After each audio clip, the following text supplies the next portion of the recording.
Hi, this is Nicole again from Locey Swim and Spa, where our goal is to keep your pool happy.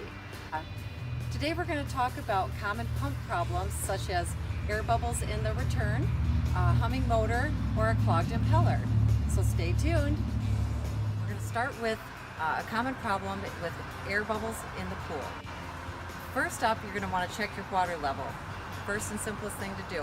Is my water level too low, or is it just right, or is it too high?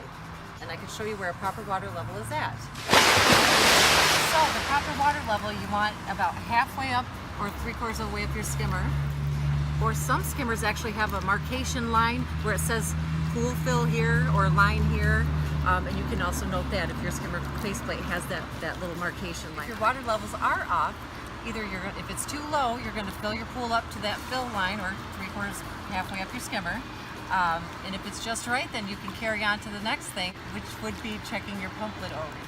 The second thing to check would be your pump lid O-ring, okay? So we're gonna get into the lid here, take that off. Now that's where you're gonna find your pump lid O-ring, right here. Sometimes you have to pry it out with like a little pick or something to get that O-ring out. But if this O-ring is squished and flattened, or if it's misshapen, too large, it's got a lot of splits and cracks on the material itself, that's a clue to you that that's a bad O-ring and it needs to be replaced. When you get your proper O-ring, you then want to put a little bit of O-ring lube around the O-ring.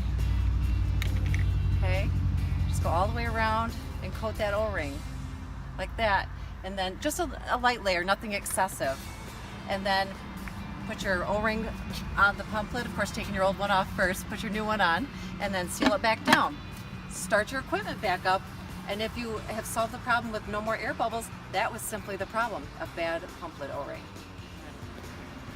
Third and fourth things to check is, now that you've checked your water level and made sure that's good, replaced your pump lid O-ring if necessary, let's move on to checking the union at the front of your pump. If you have, a lot of unions will have an O-ring in between the two halves, okay?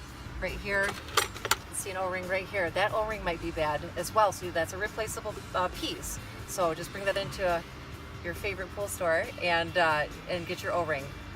Check and make sure that you're not getting any air in that area, okay?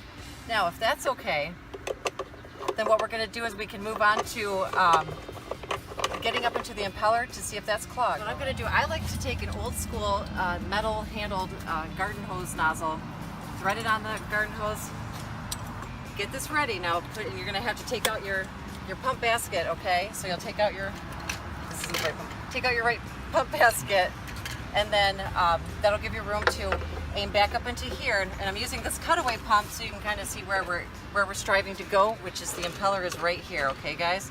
So when we're ready, got the nozzle facing towards the impeller, we're going to have someone turn on the water full pressure for us, and when we're ready, you're going to squeeze the handle and just shoot right up into that impeller, and just hold your hand there and kind of work it around in there, all right?